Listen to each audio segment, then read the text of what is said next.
It's been really scary, and it's scary because I hear gunshots everywhere, and on the news, people are burning down houses, going into Target, stealing stuff, and everywhere in the streets of Oakland is a mess.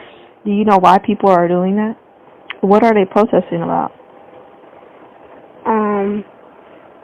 Him not being the selfish person that he is. They want him to stop sending out the army forces to hurt the people. Have you ever heard of Black Lives Matter? Like, our lives matter too, because it's not fair for one type of people to be treated one way and one other type of people to be get treated the other way. Like, the white people are wealthy and they have mansion houses while we're in Oakland getting torn apart. Can you go a little deeper about being torn apart and this unfairness? First, we're getting torn apart because we're just trying to make the world better for us, and I think it's going to take a lot of pushing to do that. No justice, no peace. No justice, no peace.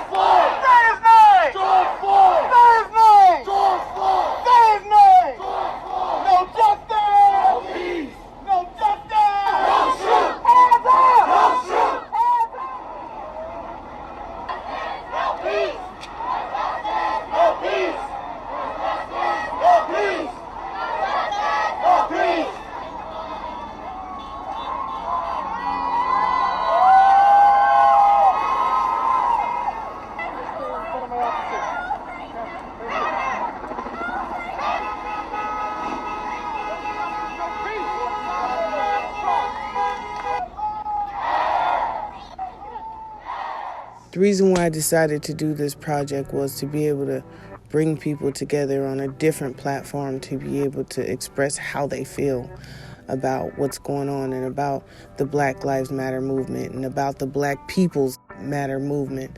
You know, to be able to have folks in their own space where they feel safe to be able to really talk about how they feel without being judged or without folks trying to impress their opinion on them. So just to be able to see how different the feelings are amongst people when they're able to be in an environment that makes them feel safe. So this project was really important to me because as a person that has multiple sclerosis and is sick, I know that during this time it's not just the revolution happening, it's a pandemic happening as well, and going outside is not something that is an option for me. And I know that going outside is not something that's an option for a lot of our old Black grandmas and grandpas. And, you know, in our community, you know, we have lots of diabetes. Like, you know, the food in our communities is not healthy. The food in our grocery stores is not healthy. So we have high blood pressure, we have high cholesterol.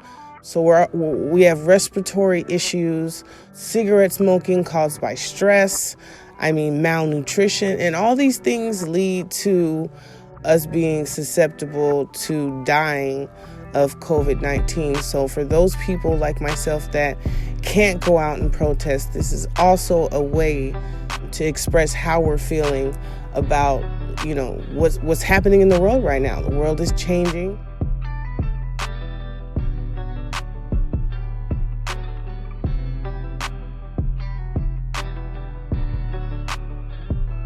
I was 5 years old in Sweetport, Louisiana. My cousins was babysitting. while my dad and their dad was at work. And they looked at some white girls, spoke to them, which we not supposed to do. You couldn't talk to white people. You couldn't even ride the bus.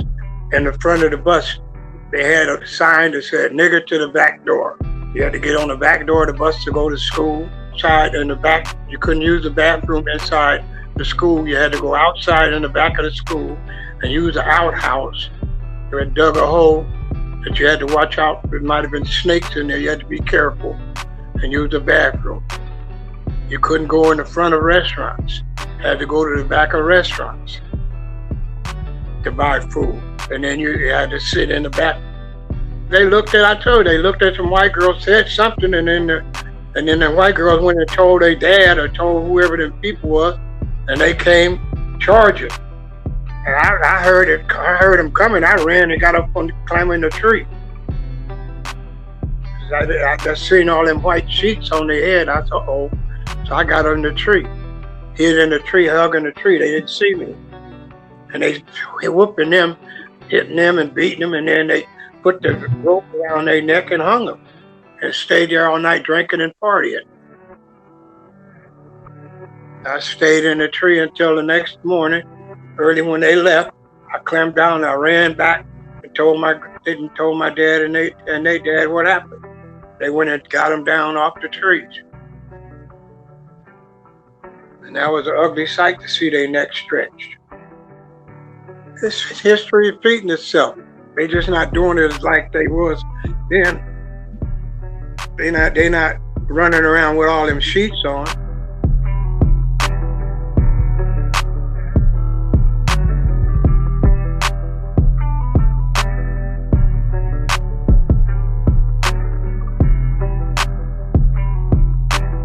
It's not a trend. A lot of people are treating it like it's a trend, and it's not a trend. It's a movement. It's not a moment, a little moment in history. No, it's a movement. And I feel like we should treat it as such.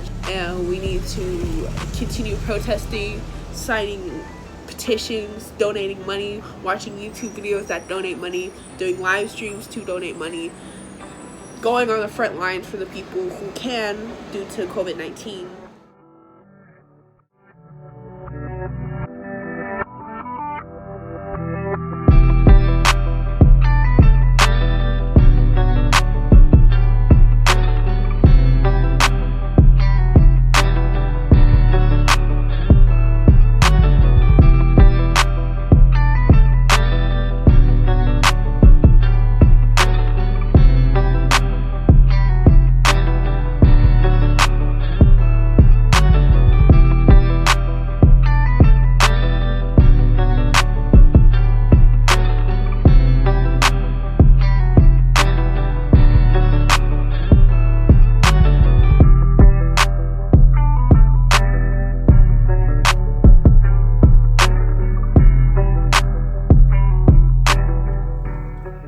I'm Black, African American, Queen, love it.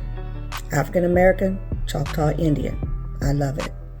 On any given day, in any branch or level or dimension of society, you will see my Blackness. You will see your Blackness. In the clothes that we wear, the food that we eat, the way we wear our hair, the way that we walk, our swag, our strength, our character, our integrity. Oh, I love being Black. The melanation of our skin, the beautiful skin tones that we have that are rich and vibrant in different shades, but it's still Black. And there's someone out there that wants to be Black like you. So yes, Black lives do matter. And every song that you hear, and every play that you see, and everything that you wear, and every body shape, waist training, all those things, there are women, there are men that want to be Black just like you, just like me, because we're just that important.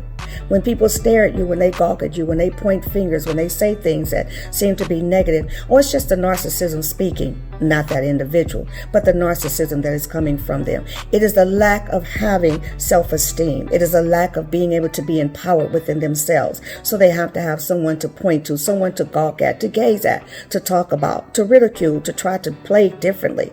But we are so important that we're talked about the world over. We're so important until they try to snuff out our lives by modern day lynching, by shooting us in the back when we walk away, not even run. Modern day lynching where they're trying to hang us and they're still not able to squelch and destroy the spirit of who we are. Oh no, we're not dark. We're not dead. We're spirit beings that are housed in this flesh that is black and beautiful and powerful and magnificent. That's who I am. I'm black. You, my dear brothers and sisters, African American king and queen, you who are melanated in this beautiful skin that other people would love to have so they sit in the sun and go to tanning salons just so that they can be like you and I. That's what black is really all about. Black is creativity. Black is empowering and being empowered. Black is being able to have the knowledge to say, I know the difference between what is right and what is wrong. I have morals. I have scruples. I have integrity. I have value. I have worth. And I can show you my worth on any given day. I can show you how deeply I'm entrenched and embedded within a society that says they do not want us, they cannot make it without us, and would have not been this far without us. That's who I am as an African American person. My life matters. My black life matters. But here's a question that I always ask. What color is your blood? When I get an answer, people usually say red. I say wrong answer. Our blood is a blue-purple color that is oxygenated and turns red when it bleeds on the outside of a body. All of us bleed the same color. So for God, every life matters. But in this season, like always, black lives have always mattered. There's something about me, there's something about you that is so unique and so different. Something that stands out, that calls for attention, that makes someone see that I'm in the midst of royalty. I'm in the midst of someone that's important. I'm in the midst of someone that can teach me something, that can show me something. That's who I am. That's who you are as an African American person. But in this season, it's very important, it is critical that you are able to identify when you are surrounded with a situation or circumstance or people or a group of people that will try to cause you to become emotionally destabilized. What do I mean by that? To pull you out of your character. As I used to always say to people, I'm not worried about it because I know what I'm capable of. You get my drift. When you know your capability, when you know your worth, you're less apt to act out. This is what we see in this season. Black lives matter, but for many they don't matter. And for many they would like to pull us out of character. For many they would like to have us to act and speak in a manner that is not true to who we really are because we're frustrated, because we're angry. That's not who you are. Don't let that become the person that you were never meant to be. My life as an African American female, it matters to me and to those that are connected to me. Your life as an African American male or female, it matters to me. We should matter to one another. You matter to me. Start making the difference when you have the opportunity, because we are important. And if we weren't, there wouldn't be an uprising. You got to think about that. Yeah.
Now the world is changing, And we have to remember that when the world changes, we have to change with it. No, maybe none of us didn't think that we were going to be alive during a time that the world was changing.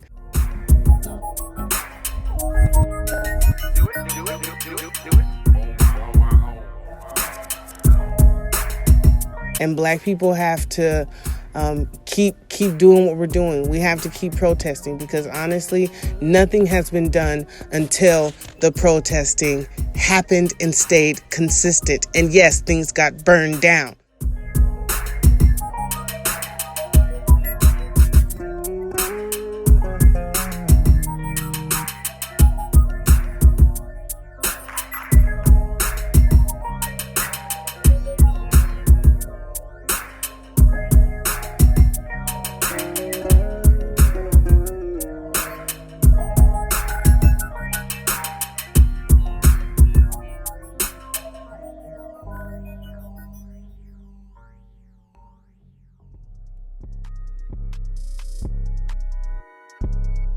This is Fleming, host of the Fathership podcast. Black Lives Matter is important. All of our lives matter. True. But the fact is, it's 2020, and we still have to explain the fact that Black lives matter. My life matters. My son's life matters. All of us have a voice. And in this day and age, we have to utilize that voice to the best of our ability. We can no longer ask for what we want. We can no longer sit by and sit idly and hope that people running for presidential elections have a plan that they feel is best for us. We have to come to the table now with the level of demanding of what it is that we want, because we know what it is that's best for us. As Black people, we know. And if we're not getting what it is that we need from our government, from our city officials, then we have to be very adamant and in their face about it and say, hey, you're not doing what you're supposed to do. You're not doing what it is that you were elected to do. Especially for Black people, that's where it is that we have to go to it now. I want to work toward having a better life for my son so that he doesn't have to worry about whether or not he's gonna catch a bullet. The hardest part as a father is knowing that I have to send him out into this world and put him in the hands of God and hope that he makes it back. You know, that I can't be with him every step of the way, and I shouldn't have to be. So Black Lives Matter, the movement, the thought behind it, it's important. As Black people, we should all definitely get on that and do our part to make sure that going forward, we no longer have to tackle issues like this and what is it we're dealing with right now. Time is now. We gotta act.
Hi, my name is Mirela.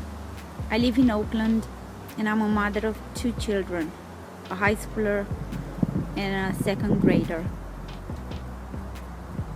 I cannot be silent, particularly in so many moments of suffering that we've seen in the past. Frankly, for a while, but definitely amplified after George Floyd's death in the plane in the middle of the day with witness by police in Minneapolis. All people, regardless of race, sexual orientation, walks of life, have a moral obligation to speak up. This is wrong.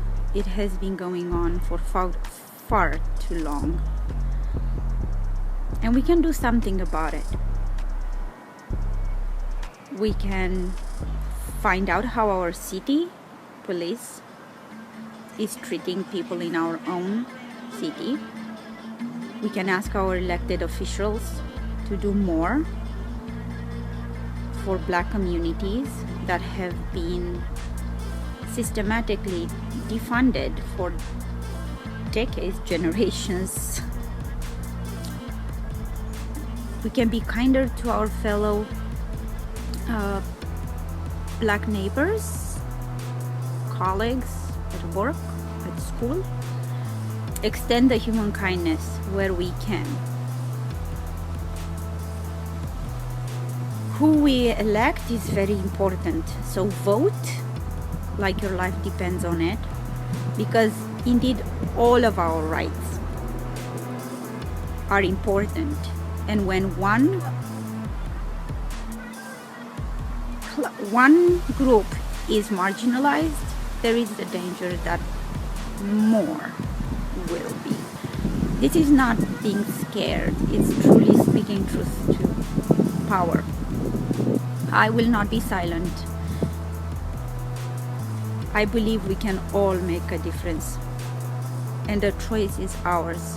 You're either anti-racist, you're either quiet, which is enabling racism, or you're racist. The choice is yours. Black Lives Matter.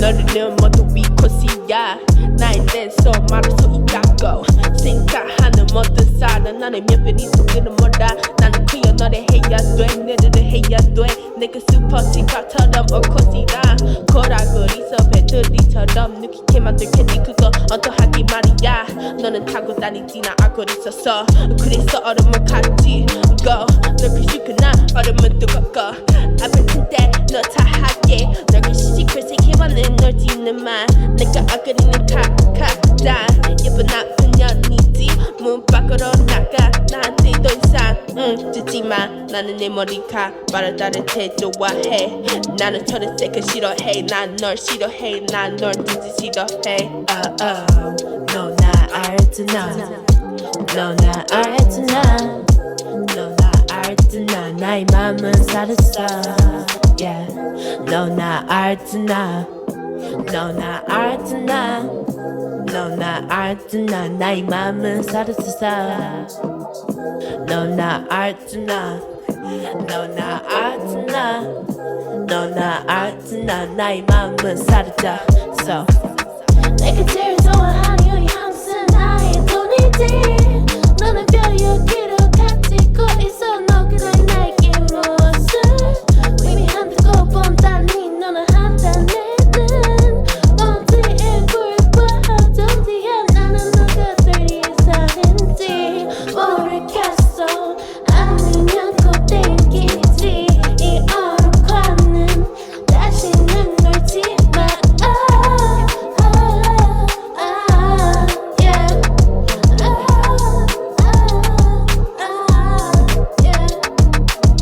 눈을 따지게 뜰 거야 기려벼 해라 고향으로 보내라 그리고는 얼음으로 벼하고 말 거야 한 번도 나는 오래 하고 싶지 않았어 하지만 일단은 그건 내가 아니다 너희 야 나는 응 하고 놀아 놓겠지 하지만 너희 노래를 다시 듣고 싶어 하고야 그리고 나 그와 함께 놀아주겠지 그리고 너 뼈역을 보겠지 나는 웃게 누이겠지 너는 아직 나 나의 맘을 사려줘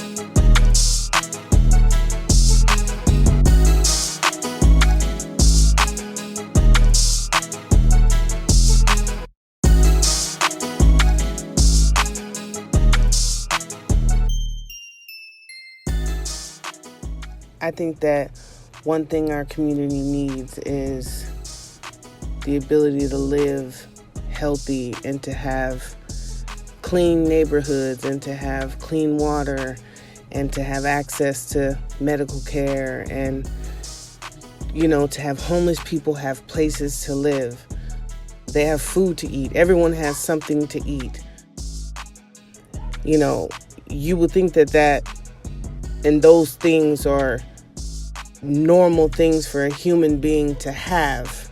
But when you're treated like a second-class citizen, these things seem like they're out of reach for most of us. I think that everyone changing the mindset around how our surroundings affect how we think and how our surroundings affect how far we believe we can get, you know, and how our surroundings are what remind us of where we are in society and how that influences our motivation and our determination to want to do better and to want to exceed and to want to excel and go way far past what you see every single day that you walk around your neighborhood. You see people that look like yourself living in homes with holes in the windows, living in homes with tags everywhere, garbage all over the place.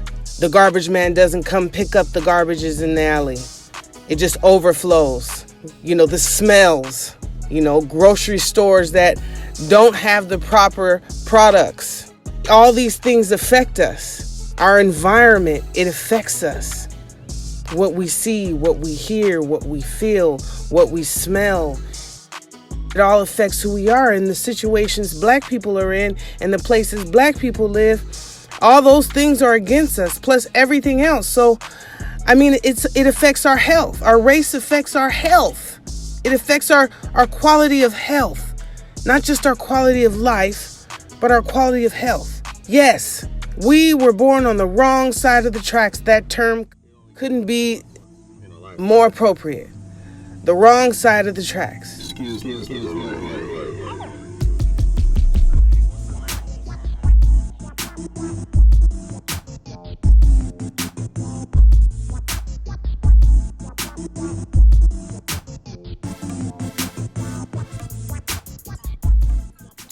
My name is Deontay. I am a black man living in America. I just made 30 this month. And with everything that's going on, this is June, so we're still fresh from the protests and everything. Being black in America, growing up and spending, 20-something, 30-something years talking about these issues and having no one around you really listen or believe you is so frustrating. So now that the issues are on everyone's lips, I'm overjoyed. I love the fact that even though we've been screaming Black Lives Matter for the last almost half decade now, even some of the people who were against that sentiment at first are finally starting to understand what we're saying. Unfortunately, and I do mean this, unfortunately, it took a man being killed on camera. Yet again, we've had many of those. And I'm going to highlight this. It took plenty of protests and riots where police were beating just as much white ass as they were beating black ass. Sometimes it takes you to get smacked by a baton for you to really understand. But the fact that you were even out there in the first place to get hit by the baton says something. It means that you can no longer be complacent to this. And silence is violence in any case, whether it's racism, sexism, anything. Silence is violence. And speaking up is it's gonna get us somewhere. I'm proud.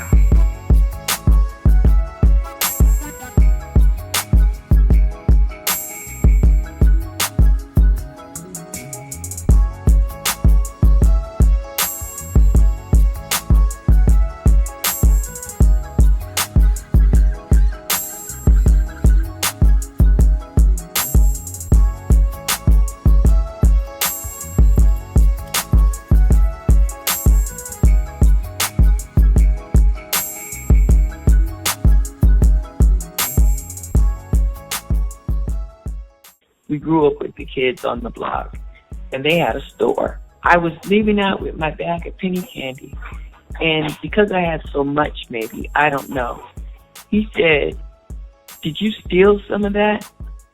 I said, "No." He said, "Well, you have a little too much. I think you had to stolen it." So he grabbed me by my sweater, dragged me back in the store, and said, "She has a bag full of candy." And Miss Pearl said, "Oh, no, I know her. That's Miss Nail's granddaughter.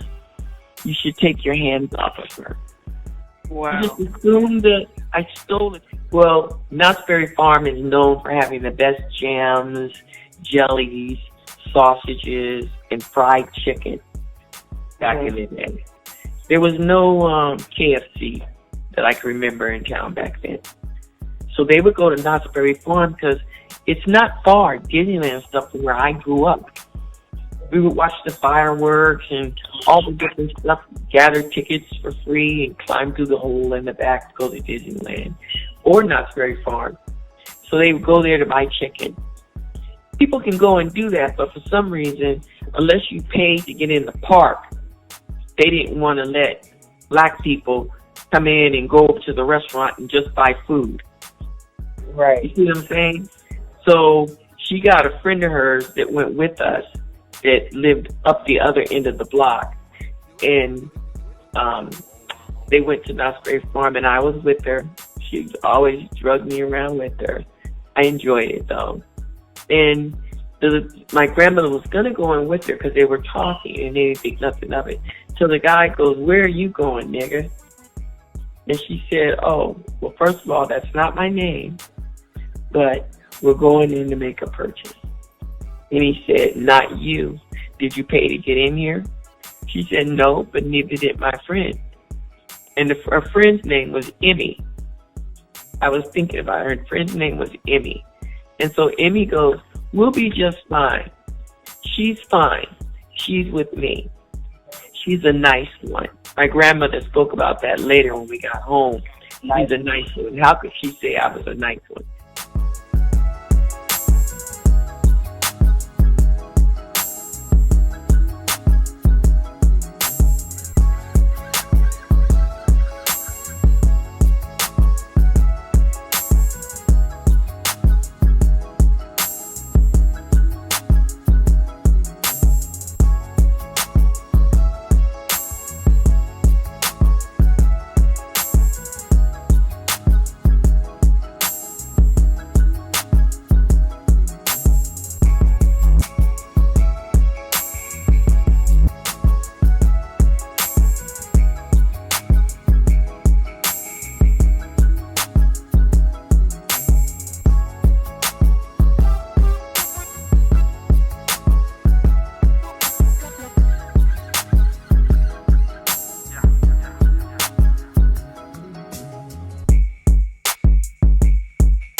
Hi, my name is Pearl Mercer, and I normally don't do stuff like this. I wouldn't say like I don't like to make trouble, but I normally don't do stuff like this. I just don't, because I don't know. I just don't like to. I'm all for the movement. I really and truly am, but I've always felt like I didn't know my place, or don't know my place in the movement, right? True story. Today, and I'm sorry if I get emotional, right? I just recently started working out. I am not a workout person. I feel like I'm okay.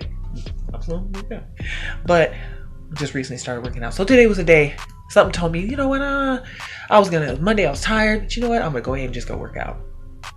I go work out. On my way home, my son calls me, Mom, there's a whole bunch of police cars in the yard. Our yard. This is a true story. Whole bunch of police cars in our yard, Mom. I'm like, what's going on? He's like, I don't know. My son just graduated high school. He just turned 18 in April. Today is June 29th, 2020. April 24th, 2020, turning 18. So he's like, yeah, there's a bunch of police cars in the yard. I'm like, well, what's going on? He's like, well, his friend Kanan was over there chilling. They're playing video games, eating up all my groceries. Kanan just went outside. He's in his car. He's about to leave. And he said a dude just took off running, and went into the backyard, hopped our fence. And he was like, there's a whole bunch of police. They ran back here chasing him, right? But at the same time, my son's on the phone with me and he's like, wait, they're knocking on the door. I'm like, don't open it. I'm on my way home now. Don't open it. He's like, the man's telling me to open the door. And I'm like, well, open it. Stay on the phone. Basically, the police officer was chasing somebody who went through my backyard, ran through my backyard. Now, mind you, my son was in the house, in his basketball shorts, no shoes on, had a sandwich. He said he had his sandwich and a napkin in his hand because he was in here chilling, playing video games. His friend that just left, he said he was waiting for his friend to leave because he was like, I don't want to eat up all your groceries. So he had just made a sandwich. And the police officer is running back here through my yard, but looks inside my blinds and sees my son coming out of his room, going into the bathroom, and starts beating on the door. I'm hearing this part now because I'm on the phone with him. I said, put it on speaker and don't you fucking hang it up. He opens the door and the police officer said, why are you running from me? I can hear my son. He goes, what? I'm in my house. He was like, you saw me. It's like, we just made eye contact when I was coming out of my room. He was like, yeah, I saw you go through the backyard and come in the house. Mind you, one thing about this house that I've been living in, when I moved in, they replaced the locks. I got 2 locks, one in the front, one in the back, right? The motherfuckers never gave me the key to the back door. And I go in and out of there, but I'm not one of those leave the house open type person, but it sounds really whack. I already know what y'all gonna say, but I don't even have access to that from outside of the door, the house. From inside, yes. But he's saying that my son was running from him barefoot, somehow ran around the back, jumped over the back, and came back around to the front with all these police cars. So they're on the phone with him. They're talking to him, and I'm on the phone with my son, and I'm like, I'm on my way. And I hear them all of a sudden say, are you 18? And he's like, yeah, I just turned 18. Get off the phone. You don't need your mom. Now I start tripping. I am almost there. I am getting off the exit. Long story short, my son was just forced to admit. Now, this don't even sound good. My son's 18. I'm a weed smoker, y'all.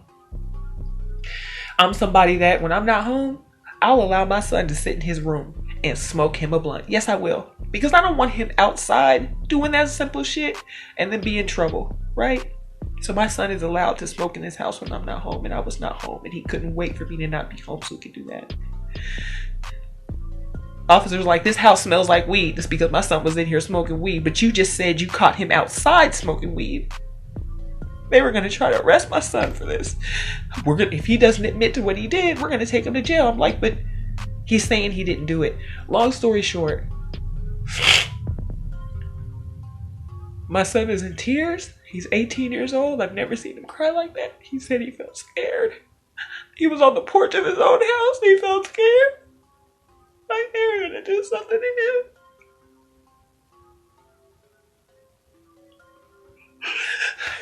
Accusing him of running from the police, and he didn't.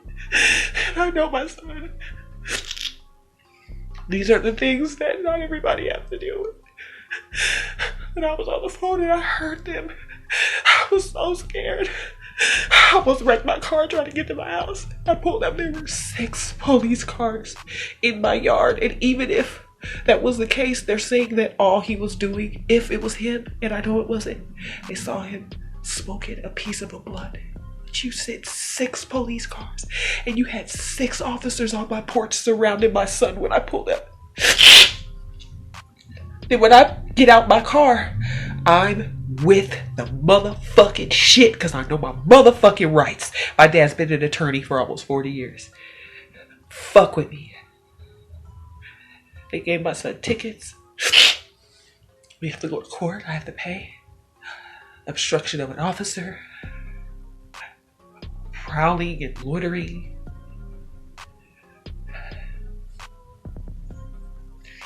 I don't like the police. I've always been afraid of the police. But this, I know my son didn't do this. They made him admit it. It's the 29th, y'all. It's been COVID. These officers got to meet their quota. On top of that, my son is an IEP student. He had a little, he was a little bit delayed. I'll just say that. But he's a smart boy. He's a good boy. He's never been in trouble with the police. Ever, ever, ever, ever, ever. He's traumatized right now. He's so scared. He is so scared right now. Because he's like, I didn't even do anything. I didn't do anything, Mom, I swear. My son got on his knees. Said, Mom, I swear. I didn't do it. I did not do that, Mom. I would not be outside. Why would I be outside when you let me smoke in the house when you're not here, Mom? Kaden had just left. The officer said he saw my son.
First off, I'd say I'm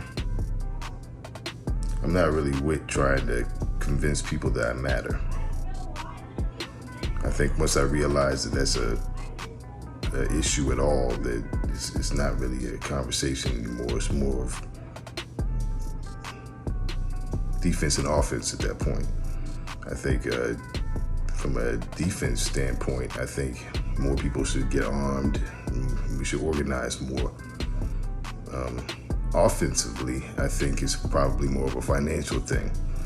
But I think we saw with Black Wall Street, the it can't just be a financial thing. It has to be an army alongside of that to protect all of that.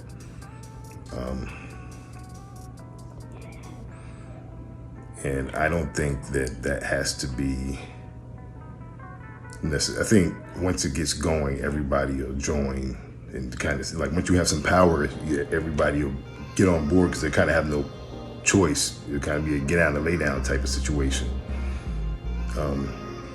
So I think us stressing unity, I think a good group of people gets it started and they get the ball rolling and we let that snowball, and I think that's how that starts. That's the best way I can see it happening. And just to start from there. I don't see there being any like real reconciliation. I'm not sure that the whole reparations thing is gonna actually happen for who it has to come from. So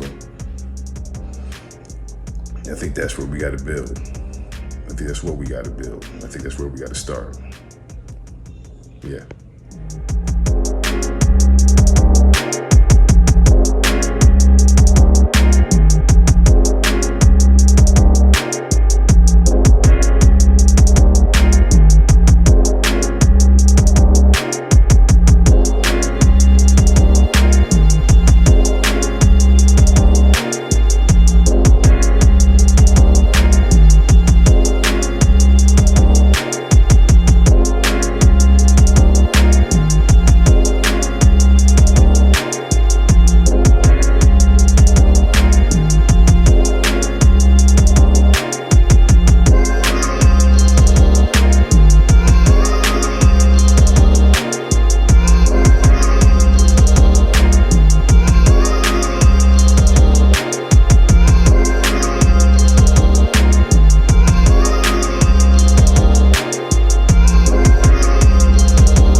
I'm just really glad that there's like an expression and there's an output and something that collectively can, like, that pain can be mobilized, and because that hasn't ever really been the case. It's like just have to kind of like eat it, and that's painful for me. And I think being a white person, it's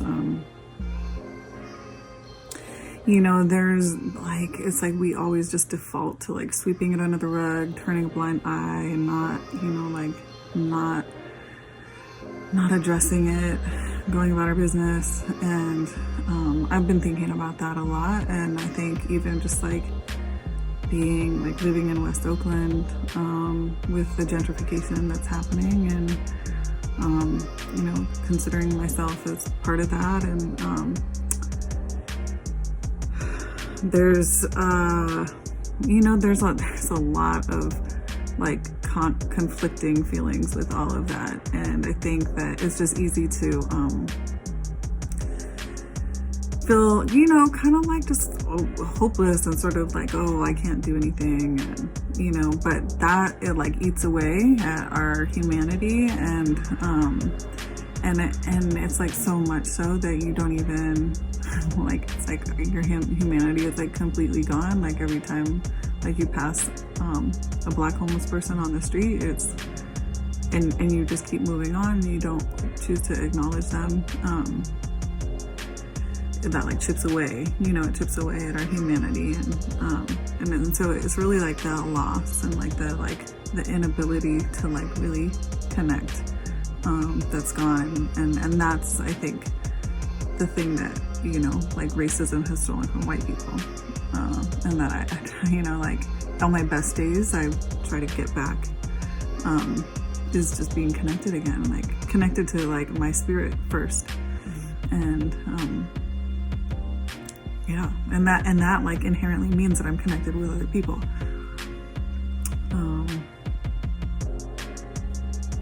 So, you know, it's like, how do you like find yourself? Like, how do you find your, so like, yeah. So, I think that, you know, these protests, like, it awakens that. It really does. And I want to see it taken all the way. I really do. I want to see reparations. I want to see massive political change. And,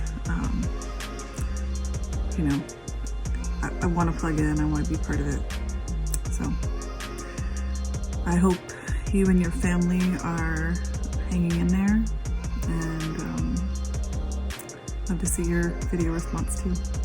I've never seen this much support towards Black people ever. Like, the fact that we have the Amish fighting for Black rights, the Amish, we have monks, Spider-Man, Batman, they snapped. Mayhaps they snapped. We have freaking people in other countries. A lot of Asian countries are starting to step up, and honestly, I didn't expect that, because usually Asian people are really quiet during things like this. Like, the Asian community is really quiet during things like this, but to see them step up and help us, it's just, it's really heartwarming to me.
how I feel as a mom in this world with all this corrupt prejudice.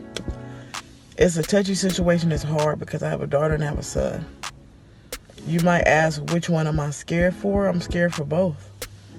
You got to realize the Sandra Bland's and the other people who've been killed was as far as women, and then black men. It don't matter if it's a black woman or black man, we are targeted. At a certain age, I had a speech with them about how the cops will try to kill us and do things to us. Also, my mom, when she was coming up, when I was coming up, she told me at 8, don't trust the cops because they're legalized gangsters. And I was like, why would my mom say that? They do help people. Well, as I got older, I see she was not telling a lie. Like, I'm not saying all, but now it's looking like it's 90% of cops. It's sad. Like, I worry about my son all the time when he go to the store or anywhere. Like, I'm so glad that he's like an introvert and stays in the house mostly because it's just not safe out there for us. And then they'll ignore everything right there in your face. When you see it in 20/20 vision, they'll switch it over like they did, George Floyd and a lot of people before us.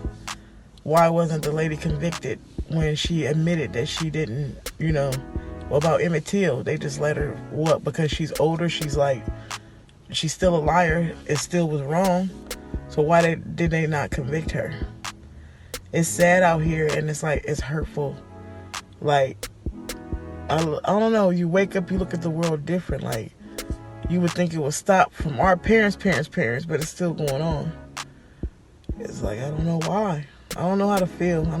It's just I feel numb in this world. I'm proud of who I am. I know we are smart. We got, our race have different beautiful shades, but we the most hated. People always try to make an excuse.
Everything that's happening right now isn't surprising because when I first heard that George Floyd was murdered by a cop, I was not in shock. I didn't watch the video, I didn't really do any research on it because it was just like the 50 other cases just like this. But when I actually started realizing the seriousness of this, I was also not surprised because it's been normalized in our society that killing a black man is not as serious as killing a white man. And that's really disappointing. My grandma was talking to me the other day because she heard that I was going to go to a peaceful protest, and she said that I need to be extremely careful because the police everywhere are being more brutal than the protesters, and that was really disappointing too. She started to cry because she told me that all the work that she did at my age and older just didn't pay off because what she's learning about now was just something that made her realize that all her work and all of her, all the times that she went to protests, all of the things that she did just didn't change anything, because our society has created this idea that there is no racism and it's just all in our head, when racism and slavery and the killing of Black people was created when America was founded and before. The protests have become more violent, mostly because of police tear gassing and pepper spraying and beating innocent protesters. But also the people who are looting have made it more violent. And what I've noticed is that a lot of the people who are vandalizing are white men from out of town. And that makes me so angry, because they do not care about Oakland, and they do not care about the historic buildings or the important shops or Black-owned businesses, Black-owned small businesses. And I think that the main thing we should really be focusing on right now is supporting the Black-owned businesses, because they are going to be really struggling with the economic situation right now. I think what we should also be focusing on is really trying to make a change, because what I've noticed with the protests and the riots is that people have abused this time and created it a time to be looting and taking things and just messing things up that shouldn't be messed up. And they have forgotten the real reason we are fighting for justice right now, and it's really disappointing. What is really making me happy right now is that there are so many white men and women who have used their white privilege to protest in a more safe way for the people of color, because people of color are fighting right now and really struggling because the cops just don't respect them at all, or the cops don't realize that they actually are lives.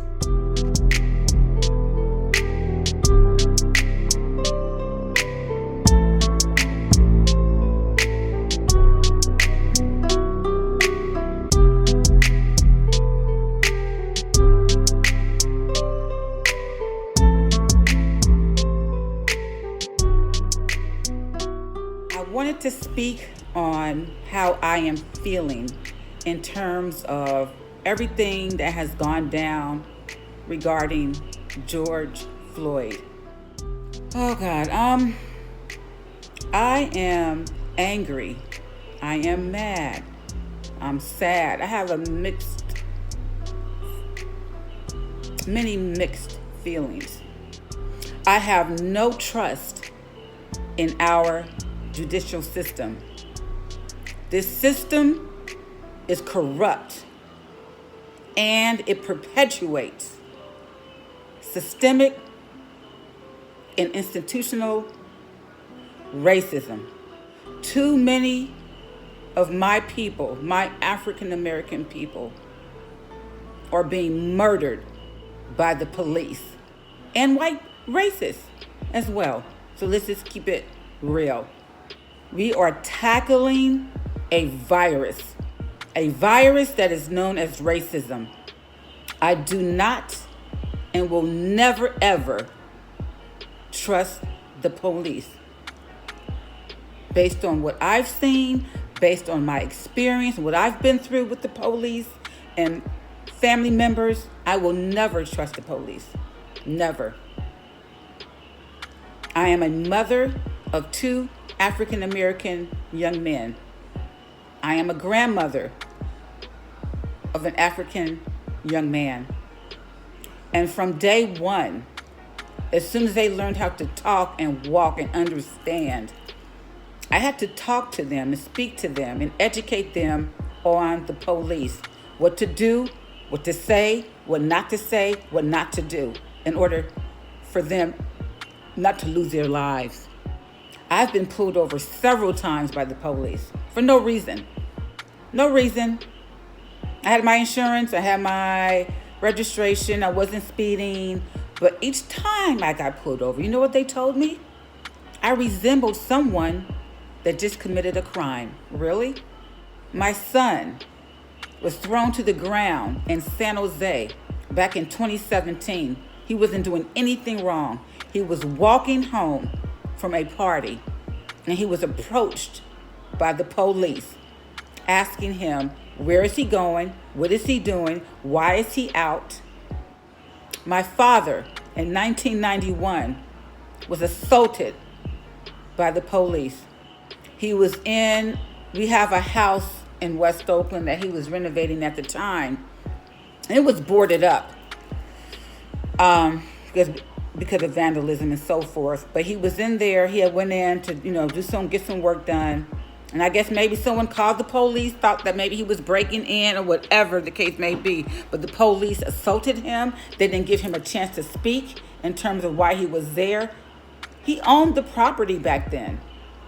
My brother-in-law in December of 2011 was murdered in Jasper, Texas, shot down like a dog by the police. So I am angry, I'm upset, and I'm sick and tired. I am doing my job as an educator to educate our youth.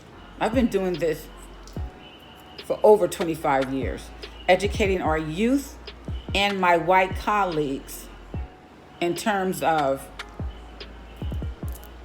using the classroom and the school as a platform to educate the youth, and again, my white colleagues, on implicit bias, on racism, on white privilege, culturally responsive teaching. This is what I'm doing. However, I have been on the front lines the last couple of days in downtown Oakland, marching and protesting because enough is enough. I am sick and I am tired. And this civil unrest didn't just come out of the blue. It didn't come just out of nowhere. This is something that has been going and has been plaguing the Black community for not decades, for centuries. And it has to stop. So I'm at the point now where, by any means necessary, we've marched in peace. We've protested, but now it's time to make some other moves. Enough already. And I don't believe in violence, but at the end of the day, we got to do what we got to do to save our community, to save my Black sisters and brothers. Enough already. Again, this is a virus that we are tackling, and it seems like it's getting worse. This is 2020, and we are still dealing with the same ass shit that we've been dealing with for the last several decades. And I'm just tired. I'm worn out. We are no longer going to be silent, because silence only perpetuates this virus. We demand police accountability on police brutality. This shit been going on for years, But the thing about it is now, people have cell phones where they can record this shit. Whereas before, we couldn't record none of this stuff. You know what I'm saying? We demand justice. I think back about when my daughter, and she'll be 30 this year, I think she was 2, back during the Rodney King riots. Those white officers got off. Back to what happened with Oscar Grant, Trayvon Martin. No accountability. And so again, like I just said, we will no longer be silent. We're going to go out there. We're going to march. You're going to hear our voices. And we demand accountability. We demand justice. And for those of you who are not African American, you will never understand this. You can never walk in our shoes. You will never understand what it means to be pulled over by the police. They don't pull you guys over the same way they pull us over. They don't assault you the same way they assault us. We demand justice and accountability. And again, whatever it takes, we're done. Enough of just, talking. There's going to be more action.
What I'm feeling is upset mostly.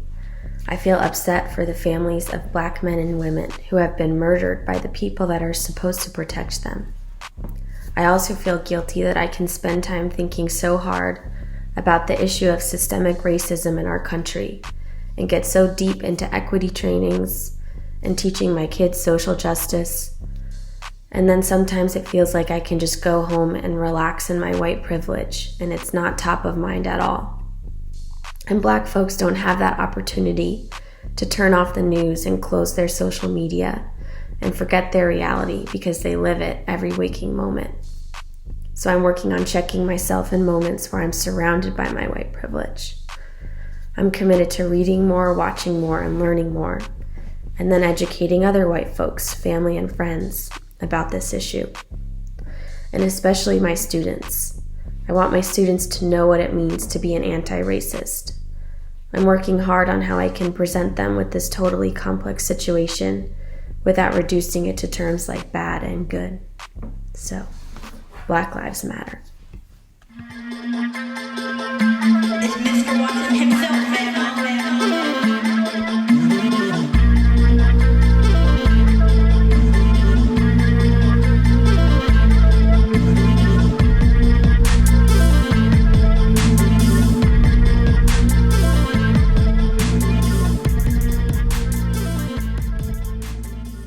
You know, with everything that's going on right now in the world, I just want to say as a black man of African descent, a tall black man, 6'4", it's stressful every day to be in my skin. The skin I'm in ain't a sin, but it's stressful because I have to worry about what somebody thinks about me all the time. Like when I see people have to put on an extra smile, hey, or or I feel like my life is in danger.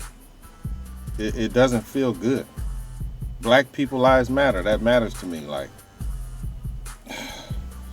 when I get pulled over by the police after I was telling a friend, I put my hand on the dashboard. I take my wallet out. Like I do a lot of stuff so that they don't instantly feel threatened by me.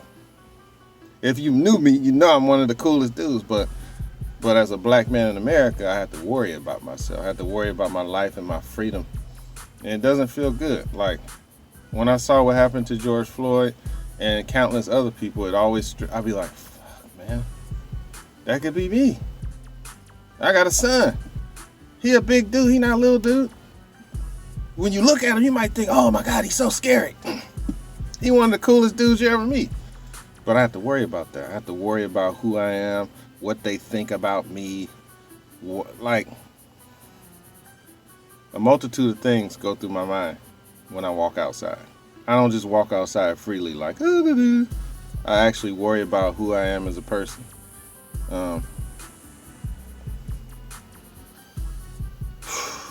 Our lives matter, man. We as a people matter. We built this country. This country, we built it. My ancestors built it. Some of my ancestors was already here and y'all came in and took over. But I got to worry about who I am and if they like me or not. Nah, man. I'm annoyed. I'm frustrated. I understand the protest. I couldn't get out there because of COVID. And I don't want to expose my family to it. So I stay in. But this is my way of speaking out. As a black man in America, it's not right to make me feel like I'm not good enough. I was at a tech job. So the tech industry, let me speak on that. So the tech industry, right? The tech industry is so small when it comes to us. And for example, they want you to sound like in that one movie, Sorry to Bother You, right? If you don't sound like that, you don't make it. But as you can tell, I'm speaking perfect English. I'm speaking perfect English. You understand everything that I'm saying. But I have to change the twang of my voice. Yes, cool. All right, dude. Bro. Or they don't appreciate us. They don't accept us. They don't, like, you don't have to go through that. You don't live your life like that.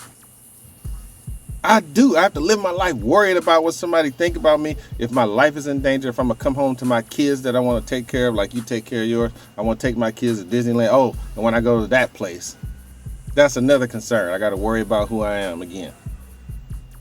It just ain't cool, man. It's just frustrating.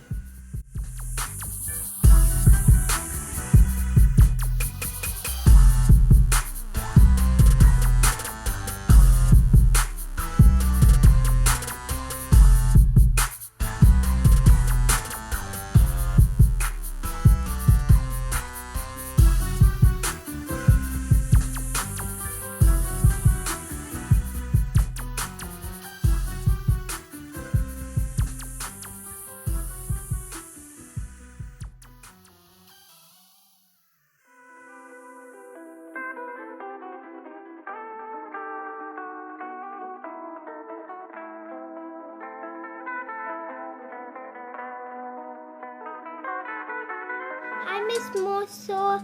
I think about Black lives all the time since we heard about the news, and I think that the police should not hurt Black people because that's very, very, very, very wrong. Even if they just do a tiny bit of a mistake and they just hurt them, that's not how polices are. And even I heard that at a march a few days ago and a few weeks, I think it was weeks, that a Black person said that police were shooting like bombs, some stuff like that, to kids. And I didn't really like that. So I think Black lives matter very, very much. Even you, Miss Bell.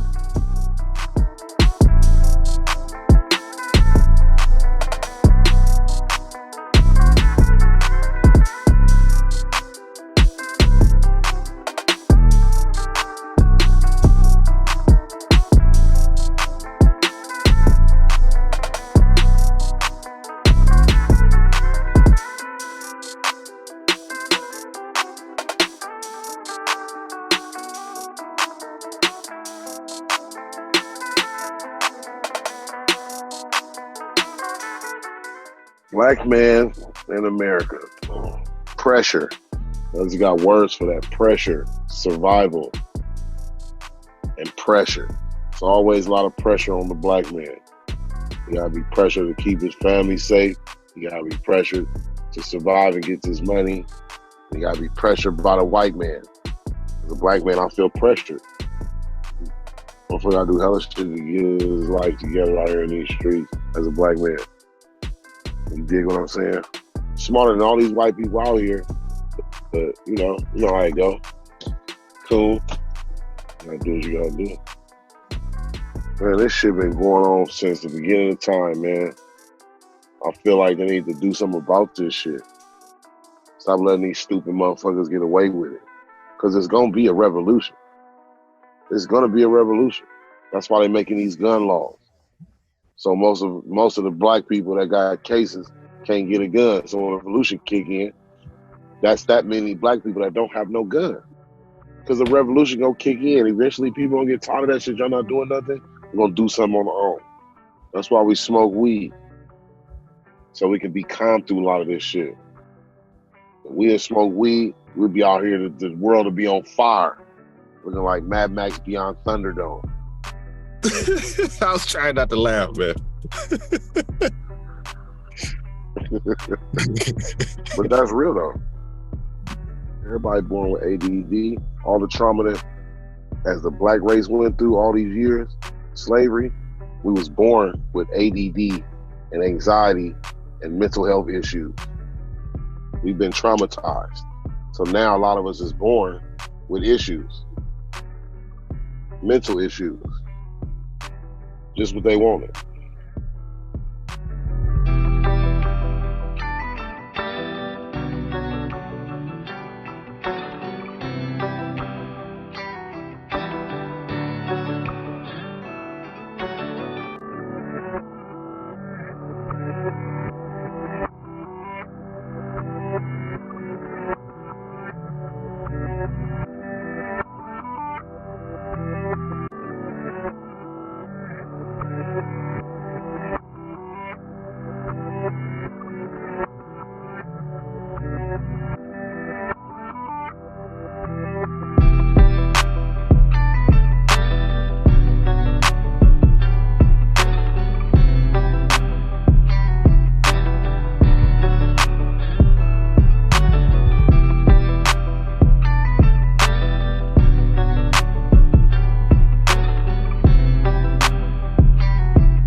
I am hopeful.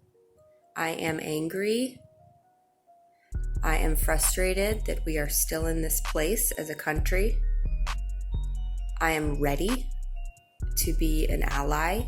I am ready to have the tough conversations with my children. I am ready to help protect my children's friends and their families. I'm motivated. Let's do this.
Yes, my feelings on everything that's going on now is a very horrible situation.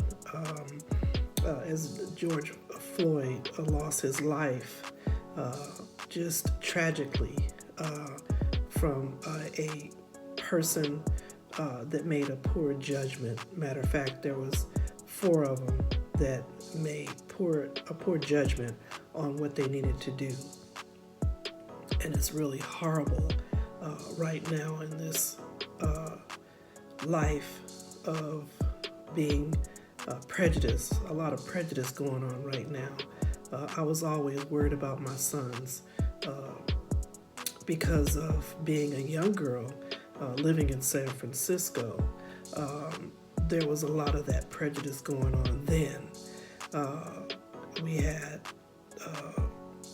black men being shot by white police officers. This has been going on for centuries and decades, and it needs to stop. It really needs to stop, but not to where we're violently going out, destroying our own places, our own stores and banks and different things like that. That's not going to help. We have to fight. We have to fight for rights. We have to fight for people being accountable for their actions.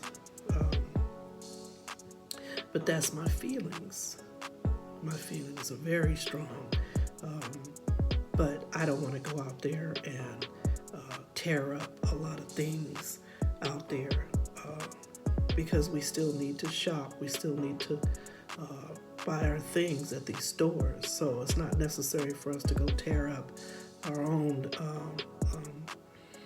establishments.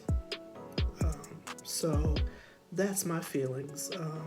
It's very horrible what's going on, though. It's real horrible with this COVID-19. That's enough.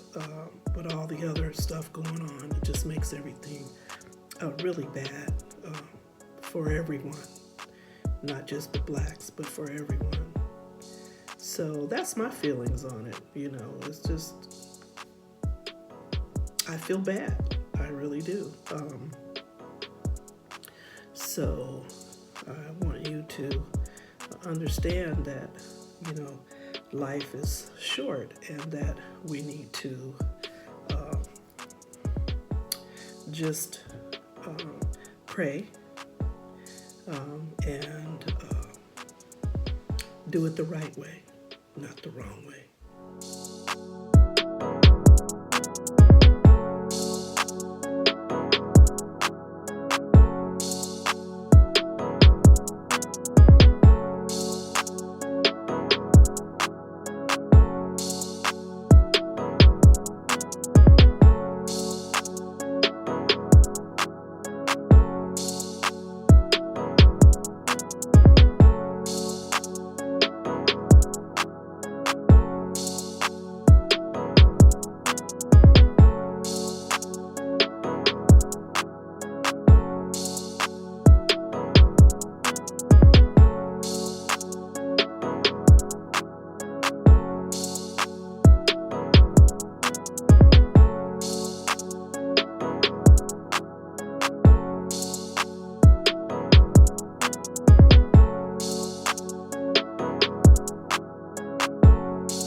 Mrs. Mercer, I just wanted to take a second to thank you, because what you're doing and the education that you're teaching not only these children but these adults is what we need. That education is what's going to make a difference right now.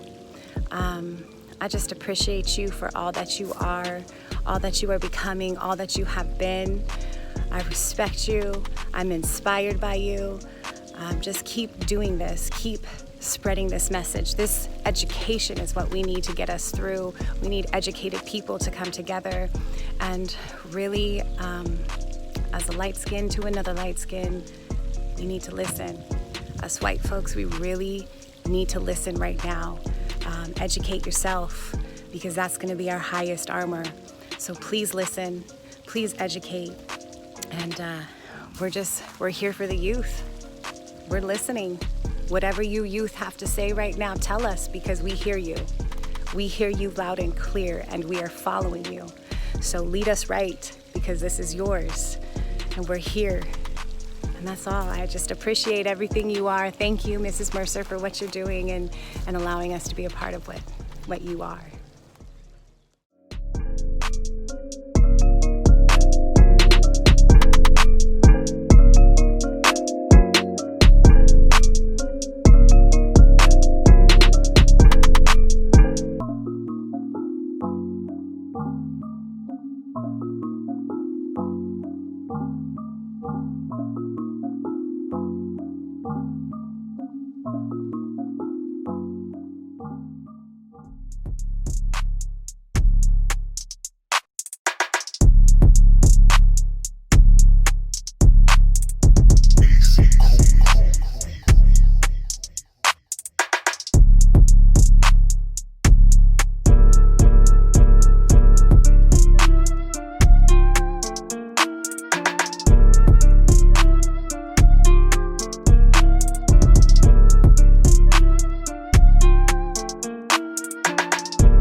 I have been so quiet lately, moved to silence by the tides of a forgetful history, by the exhausted breath of a million Black women, by half-truths and Instagram activism, by a past, present, and future that is alive, embodied, and gasping for air. Sometimes rage is a watcher, a listener, a still body. And I have been so quiet lately. Today, for the first time in my life, reading Lucille Clifton poems couldn't calm this unsteady body. A body that doesn't always accurately represent its ancestry, but then again, the voice is a body. A scream is a body. A history is a body. Maybe this quiet is a body too. And I have been so quiet lately. Sometimes I look back at the pulsing amber colors of energy I used to have. I look right at it, as if it's still in the library of my core, like an exhibit of younger, braver selves. Because if I know the past is alive, then so is that woman, right? She has to be in there banging on the bookshelves, right? But I've been so quiet lately. I've been so quiet, and I don't know if it's more like a thick wool blanket falling heavily on a broken body that wants to call out, but wants more to sink into cool brown earth and rest. Or is it more like the sound of a warrior rippling noiselessly through the grass, conserving every breath, needing no language? Neither would be wrong, I guess. People keep saying there is no one way to grieve, no one way to fight. People keep texting me and reaching out and asking if I need anything and apologizing. And I have been so quiet. I don't want to talk to anyone about this anymore. No more. No more debating. No more educating. No more apologies and promises. No more room for a complicated issue. Our lives are not a complicated issue. I am angry. And you don't listen. And I know it's a shame that genocide doesn't fit inside a podcast. Maybe our blood gets cleaned up too quickly for it to get on your shoes when you walk to work. Maybe now that everyone is stuck at home, with nothing to watch but Black children getting beaten and gassed and stolen from the street, maybe now's time when it dawns on you that a building can be put back together with a broom and a hammer, but a life or a child, you can't fix this with Facebook. No more chances. I have been so quiet lately.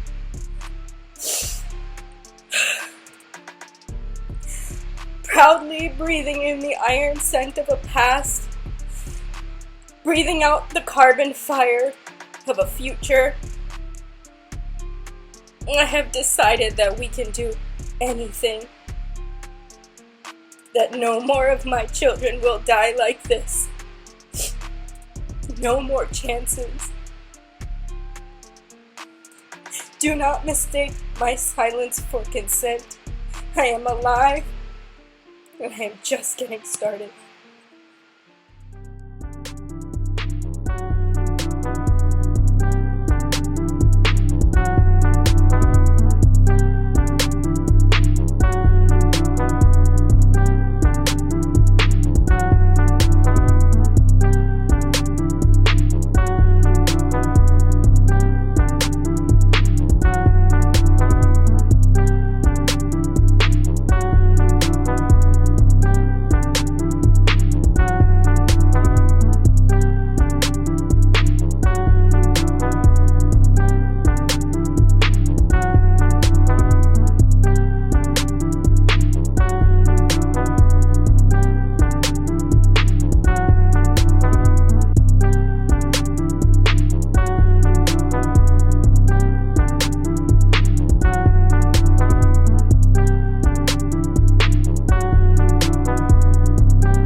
even after 400 years, that the racism is all still there, and it doesn't matter how it shows up.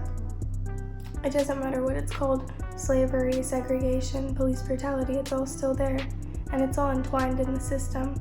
And now there's really nothing that anyone can do except protest, and that's how a lot of people got to where there are, like LGBTQ protests, Asian rights, the Immigration Act in the 1960s. That's how people got there. So if that's what people need to do, then I think the protests are a good thing, because it shows that we really are a community and we're fighting against police brutality and the police force, because it's not okay that they can murder people and call it self-defense and get away with it. And seeing all the videos of people being brutalized against, like the George Floyd video, it just it really, really shocked me, and it really hurt me. And it made me realize that all the racism is still there. And it's horrible that someone has to wake up and be afraid to do normal things that anyone should be able to do. Take a run, go to the store, and just live, really. And it really, really hurts me. And I think that protesting is a positive thing, and it shows that police brutality is real, and that they will brutalize anybody that gets in their way, and even if it's the peaceful protesters.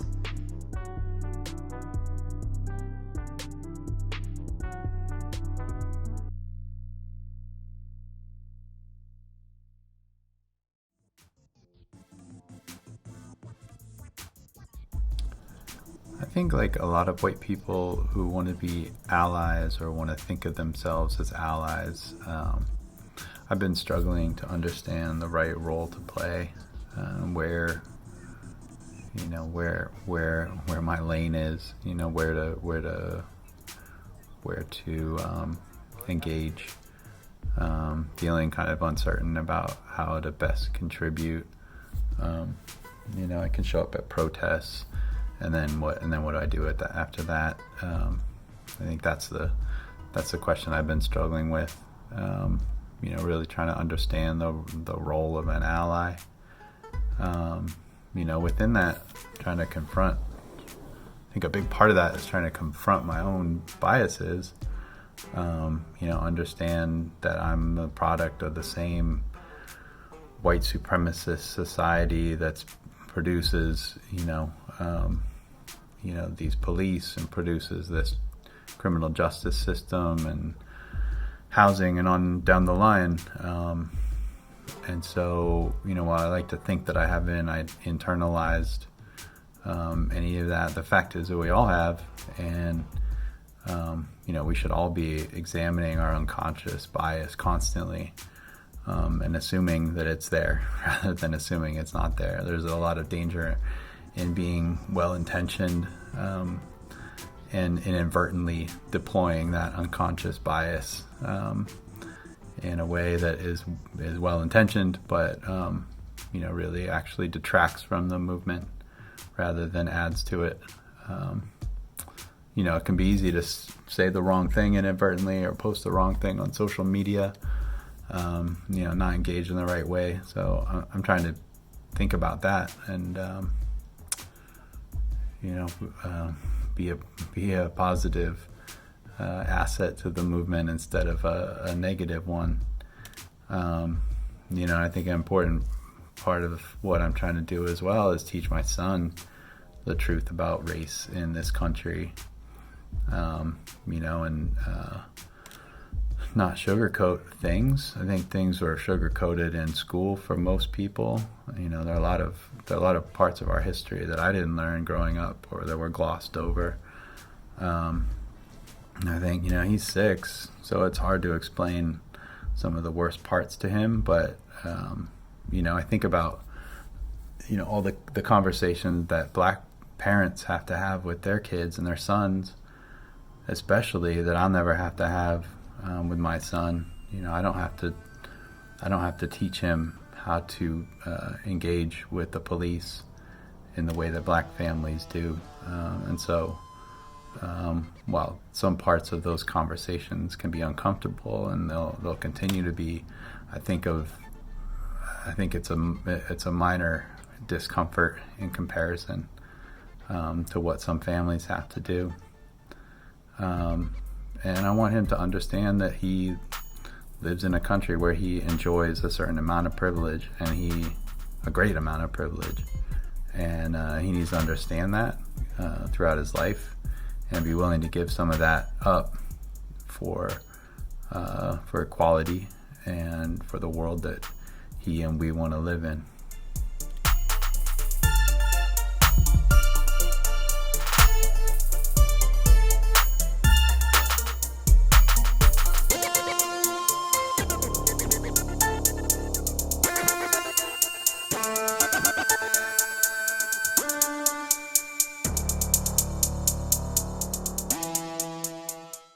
Greetings. My name is Kenneth Kamel II. I'm currently a super sophomore at Laney Community College in Oakland, California, which is where I reside. In the background, I got the Wiz on. It's just coming on, it's kind of appropriate. I haven't seen the Wizard of Oz before, but I've definitely seen the Wiz. So, peace to Michael Jackson and Quincy and Nipsey Russell and Nipsey Hussle, for that matter, All right, being, I like to say, a highly melanated man. Black is cool too, but I prefer addressing myself or other black people as highly melanated. Black has such a negative connotation within America, within the U.S., United States, and I should say the Western world. You know what I mean? From, that's rooted in colonialism, mass incarceration, just racism as a whole. The last two things I mentioned are byproducts of such. Well, we might say colonialism is more so business, whereas even mass incarceration is business. However, there's definitely a disproportionate amount of melanated people in there for nonviolent crimes. You know what I mean? So that's a whole subject matter within itself. So let me not get distracted. But how does it feel to be a melanated man in America, in the U.S.? I think it was W.E.B. Du Bois talking about.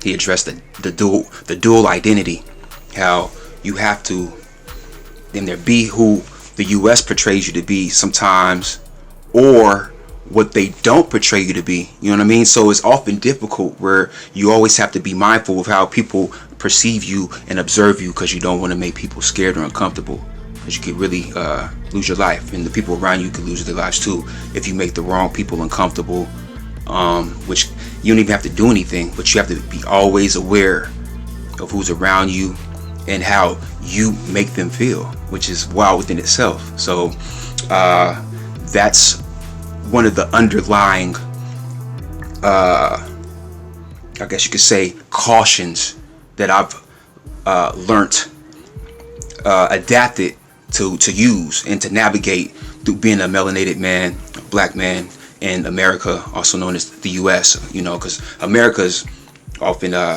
associated with the continent. You know what I mean? So you could say America, and people might think you talk about Canada, North America, and South America. So just I'm gonna say U.S., the U.S. United States.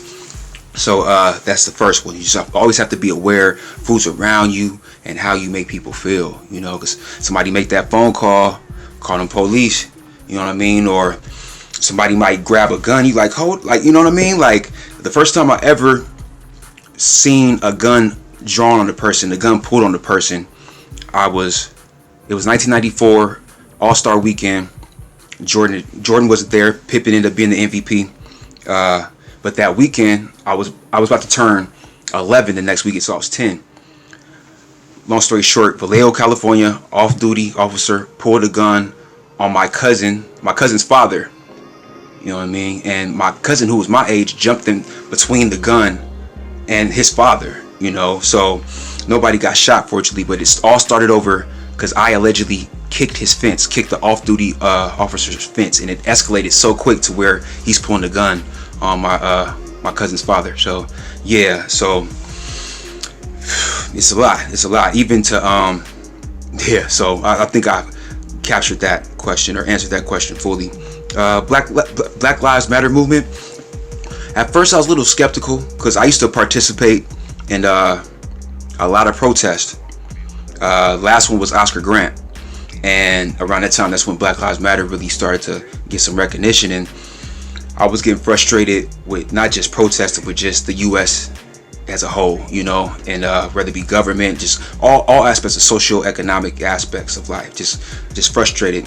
So overall, I'll say Black Lives Matter not only brings attention to injustices, they put so much,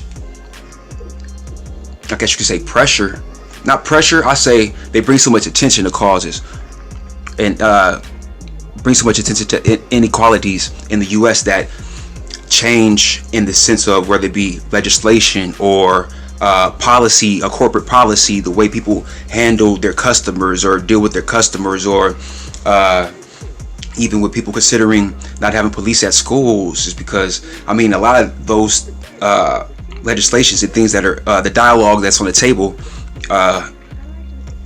is because of Black Lives Matter. I feel like they got people caring about protesting, and even far more than that, or furthermore, people are boycotting corporate companies that are doing foul practices, you know what I mean? So, or committing foul business practices, or racial or racist type of policies or racist type of actions toward melanated people, period. So, all right, let's see, Black people matter. Yeah, I mean, one thing about Black Lives Matter also, it's one of those things where some places in the world Black lives don't matter. You know what I mean? So that's why it's interesting when people say, well, all lives matter. It's like, well, if that's the case, all people aren't being treated the same though. So, and then you'd be like, you know, so yeah. So yeah, where do you think it's gonna go? I don't know, fam. I just know people have to realize we have more similarities than differences. And with that being said, specifically as far as the pandemic, with this whole, I call it the Rona, the COVID-19, people have to respect it as such. Like, it's serious. It's a lot going on. People just have to be mindful and aware of you might have it yourself. You know what I mean? It may be asymptomatic. I know I had it twice. I got tested for it 2 weeks ago before my appendectomy surgery, and I tested negative. However, you know, especially to wear a mask, you going out, you around people, you know, you in public, especially you shopping and stuff, wear a mask. That's my I mean, I can't tell you what to do. That's what I'm gonna do. So I don't know where we headed, but I don't know, fam.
And this is an original poem that I wrote called Dear Mr. Policeman.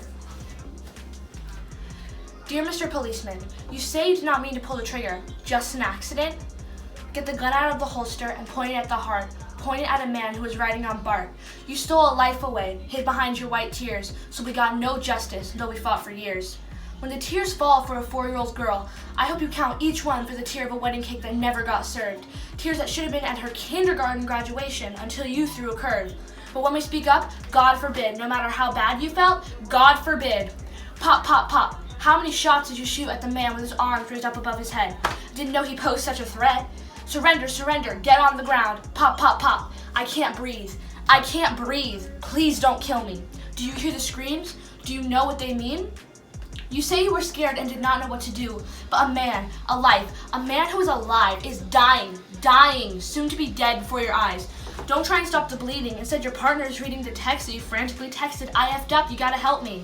Well, who's gonna help him? Who's gonna help us? It was self-defense. Is that your only excuse? Do you know how much we all hate you? You're pigs, not people, going on a killing spree. You know Nia Wilson was killed just down the street from me. Mr. Policeman, my little sister is asking why her uncle got taken away. Would you like to explain it to her? Would you like to explain in your language of gunshots and white smoke? You say it is for our own good, to build us a better future, but all that we are building is headstones. That's all that I see in the land of the free. Signed very sincerely, America's youth. Signed very sincerely from me.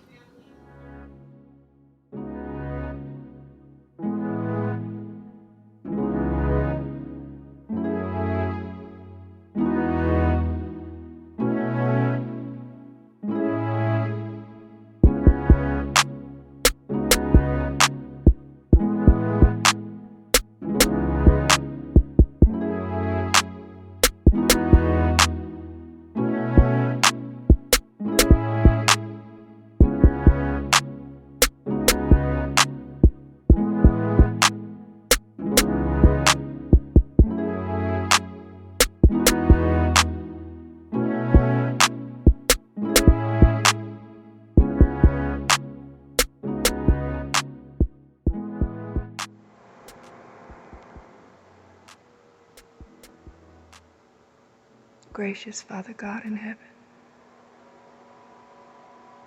allow your Holy Spirit to permeate the whole entire globe, to fill the countries with your overwhelming love. There's so many people hurting. There's so many broken people hurting all around the world. There's so much hate and anger. You said if my people would humble themselves and pray, they would hear from heaven. Lord, help us to humble ourselves. Help us to stop self-sabotaging our healing, Lord. We need one another. We are all we have on this planet. We are either going to take each other to the end of destruction, Lord. We are going to lift each other up so that we can transcend the darkness, transcend the evil that exists. Lord, we need you today. Each and every home, Lord, and family, community, we need you today. We need those promises within the good book, those promises within the land that our ancestors knew too well, Lord. We need a word from on high.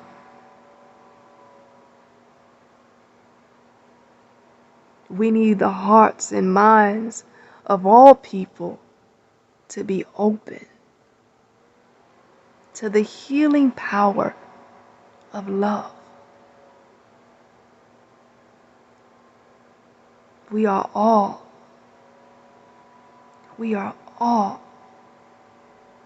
in need of the breath of life. Help us to recognize our joy and our pain. Help us to recognize that we need peace and cooperation, but most of all, that we need love. In the only way that I know how to pray, in your Son Jesus' name, amen, ashe, and so it is.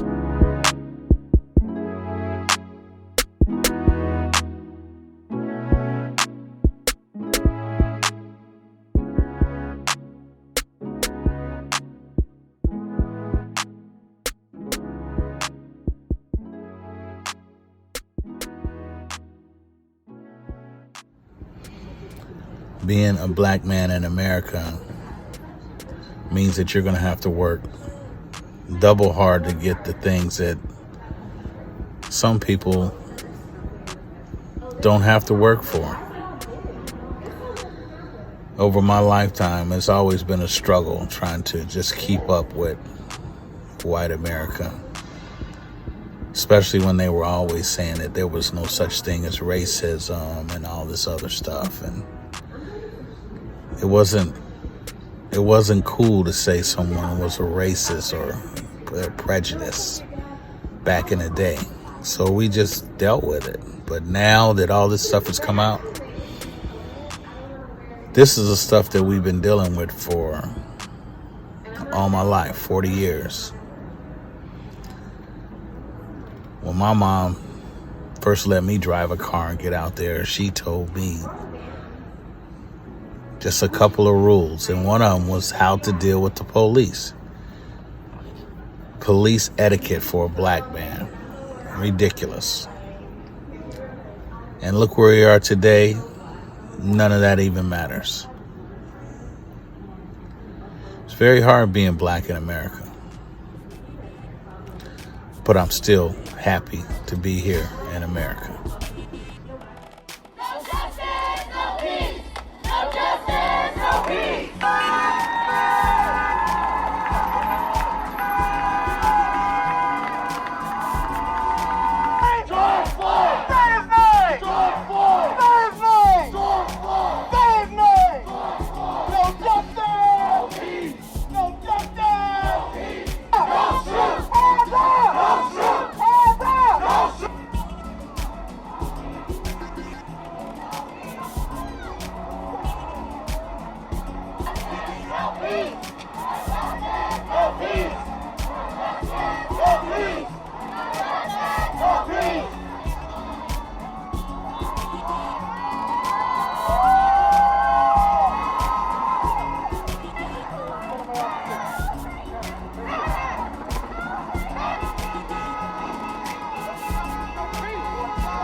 see all these images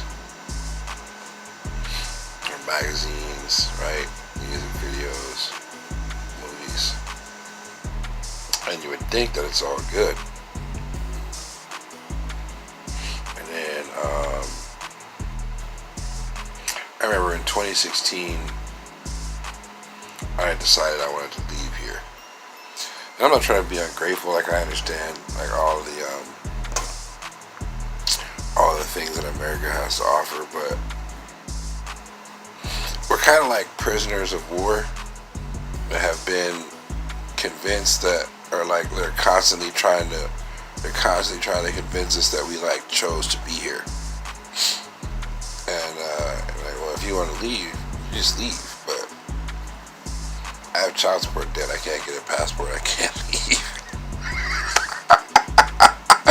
I'm just making the point, like that type of, you know what I mean? So, I mean, I wasn't really raised to be like a victim. Not really a complainer like that, you know. This country was not built or designed for us to thrive in. And I guess you could say that it's gotten better, or maybe it's getting better. You know, maybe my kids or their kids could see something different, but I don't know, we'll see. Alright, that's it for now. Peace.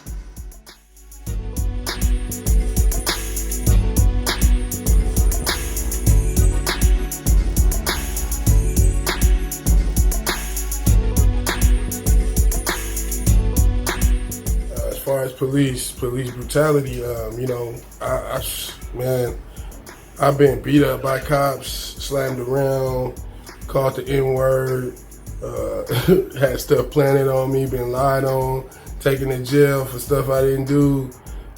You know, I didn't have showdowns and conflicts with guards in jail. I didn't, you know, I've been laid down with a gun in my back and a knee on my neck like George Floyd in Vegas.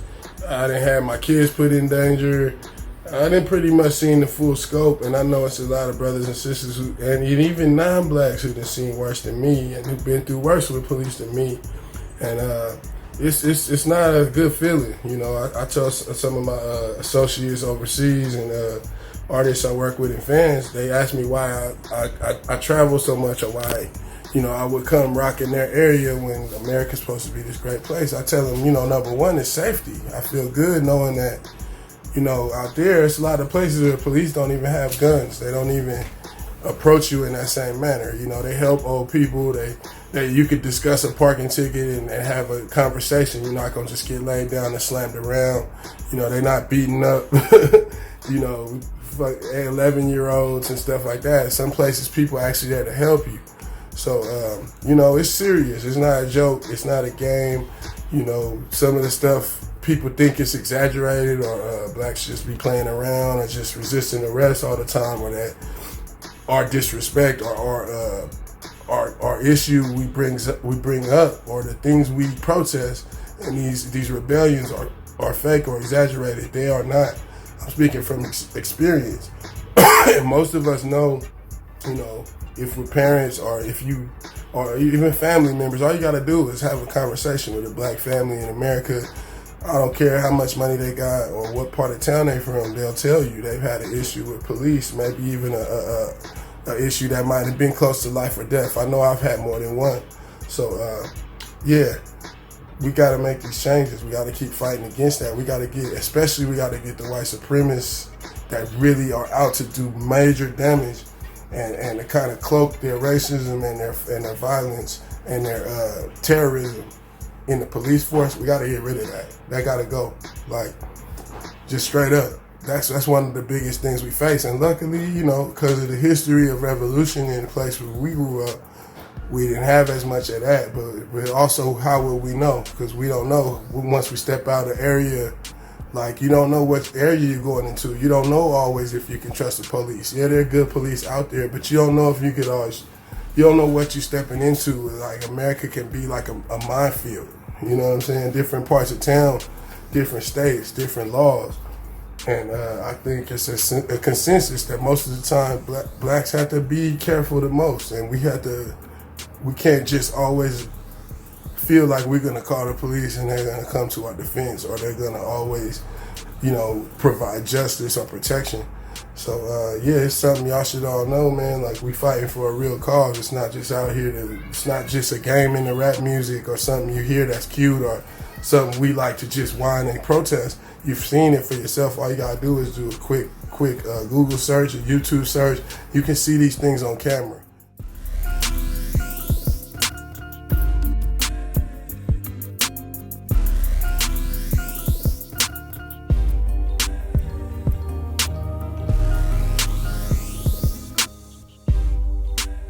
Having to watch our black kids be diagnosed with ADHD and have the highest rate of IEPs makes me wonder whether or not they're being paid attention to in school. Bam. We know they're not. So here we go. As a black African American female wife educator, I get tired of having to go in and see our children get treated differently. We all know that the healing starts with our kids, and right now the destruction is being done at the pure bottom base of the foundation, and that's to our children. It's hard as a black educator. I mean, when I began teaching, people didn't even think I was qualified to teach. I mean, I'm sitting here trying to bust through in a career that was created for white women, and I'm having to display my bachelor's degree in my classroom because I'm being questioned on whether or not I'm qualified to teach a 5-year-old kindergartner because I'm a black teacher.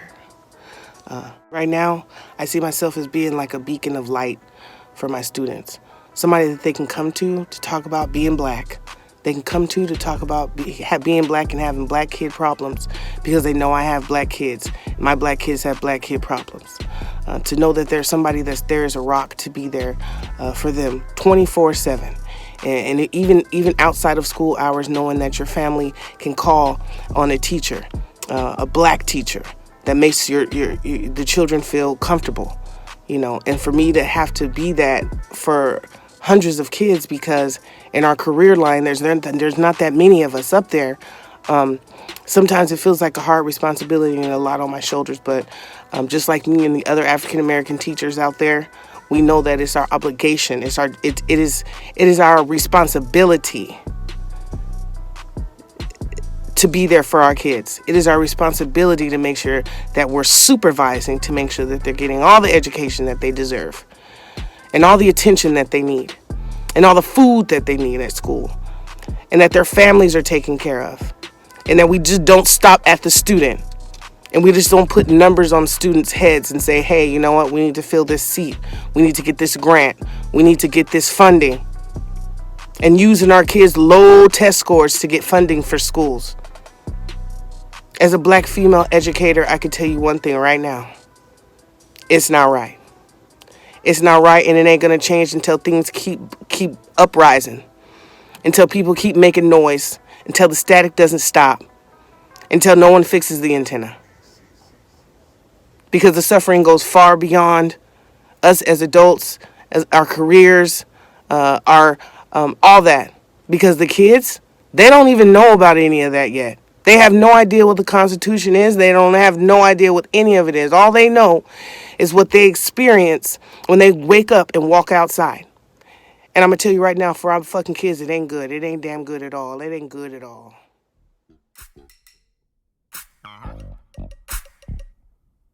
Yeah.